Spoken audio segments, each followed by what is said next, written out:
James Cameron's Avatar: The Way of Water is directed by James Cameron and stars Sam Worthington, Zoe Saldana, Stephen Lang, and among others. And this is the long-awaited sequel to James Cameron's Avatar that came out in 2009.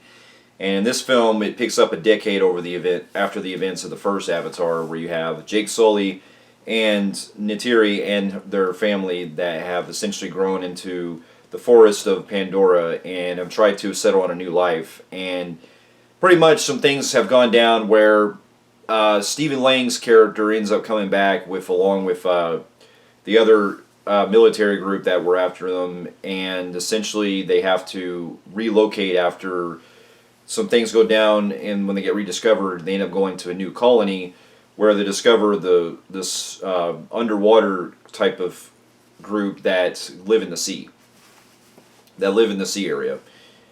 Now, here's a little backstory.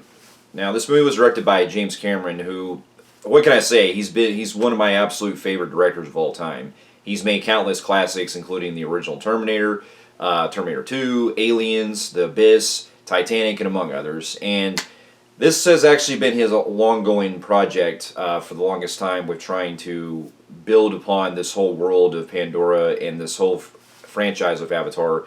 And believe it or not, he actually started writing the original script for the first Avatar back in the 90s. And after Titanic came out, he was trying to wait for the technology to get better over the years. And him being pretty much a perfectionist, he was trying to essentially create pretty much a world that was used with CGI and using the motion capture effects that were groundbreaking when it came out in 2009. And when I originally saw the film in 2009, I was blown away by the first Avatar. I thought it really not only had mind-blowing special effects that still to this day hold up, but also, while it took familiar territory as far as like using similar themes and story approaches like Pocahontas and Dance with Wolves and all that, I still felt it did its kind of its own identity, where it was still building upon certain things and trying to make it a lot more of its own unique persona. And I really got into the story with the way that it played with Jake in his journey in the first one, and him having to essentially bond with the Na'vi and everything. And the way that it played along with it, it was not only very emotional at times, but it was also funny at times. It just had a lot of great built with everything, with not only just the effects, the 3D and everything, but just the way that Cameron was able to still keep things simple, but still, compelling as it went along. And after countless delays, with them having to continuously hold the movie back for the sequels, I just didn't know if the movies were ever going to come out at this point, because apparently, from what I read, was that Cameron shot both the Way of Water and the third one back to back. And so, in the next couple of years, depending on the movie does pretty well at the box office, I'm sure that we'll probably get the third one as it comes out. And he's planning on doing more of them with 4 and 5, supposedly. He's waiting to see how, I guess, 2 and 3 do before he goes that route. But upon many delays and everything, I can honestly say that I was quite impressed with Avatar: The Way of Water. It has a couple things that hold it back from being really great for me, but I still really enjoyed the movie a lot, and it was definitely one of the best experiences I saw in the theater this year. So, to get my pros out of the way, I gotta say I love the performances in this. I'm great seeing Sam Worthington back in this role again. I thought he really nailed it as Jake Sully.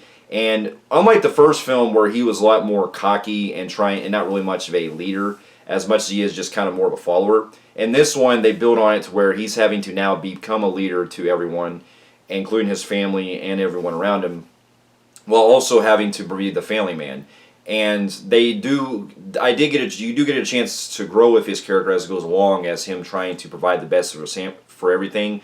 And they do use a lot to build upon him with everything that happens throughout, and the ways that he has to abide with not only this new world that he ends up going around, but having to also get into some things that can't go into detail. But let's just say the stakes get pretty high. And I'll leave it at there. But I thought the rest of the cast were great too, especially Zoe Saldana.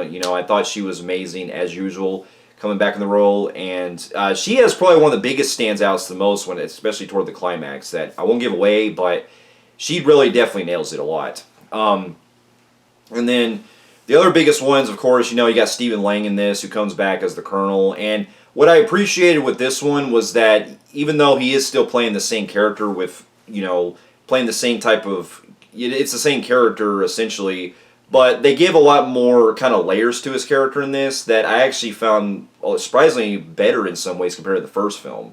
And even though I really enjoyed him in the first film, he did feel like your typical cutthroat colonel that was just trying to, go after the bad guy, the good guys and stuff, and trying to do it for his own greed. In this one, they do that still, but they still add stuff to him that I thought you could really see his side of things if you put it in his perspective. And some of the little things here and there that they add with him, I thought really worked and actually developed his character a lot better this time. That I thought really worked. And then the other surprising ones I got into the most was seeing some other surprise appearances, especially from Kate Winslet. This is the first James Cameron film in 25 years since Titanic that Kate Winslet plays the wife of the leader of the nation that they go to in the sea land, or the sea area. And I thought that she really not only nailed her performance fantastically, but it was just a blast being able to see Kate Winslet back on the big screen again in a James Cameron film. And the rest of the cast are really great too. Everyone else does absolutely fine, absolutely fantastic.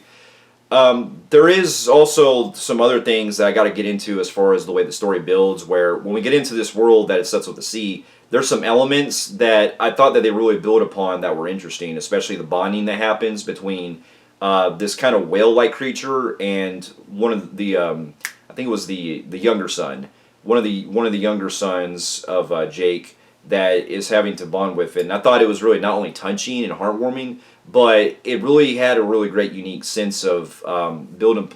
There's certain other things that they build up to that I think that will get touched upon in later sequels while it's happening. And on top of that, there's some other interesting stuff that I found myself kind of fascinated with. Like, they bring in Sigourney Weaver back this time, and I won't spoil who she plays, but let's just say that there's an interesting kind of thing that they do with it that I think that they're really hinted at more in future sequels. But I'll leave it there because the way it played it out, it made me really curious of how it was going with the story. And one of the other things that I appreciate what the story does is how they push more of the stakes this time. And there is something that, I can't go into spoilers, but it did get very...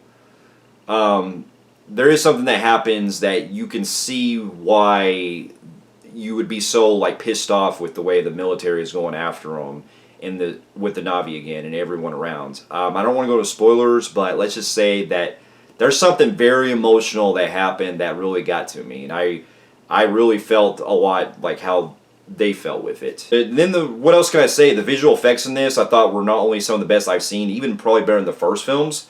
But this was definitely worth it for the 13 years they spent with trying to do all the post-production effects and everything. And doing the 3D really helped too, especially when seeing it in an IMAX 3D theater not only put me in the right atmosphere, but it was able to really showcase a lot of what Cameron is known for with, making you feel like you're in this world and it feels immense.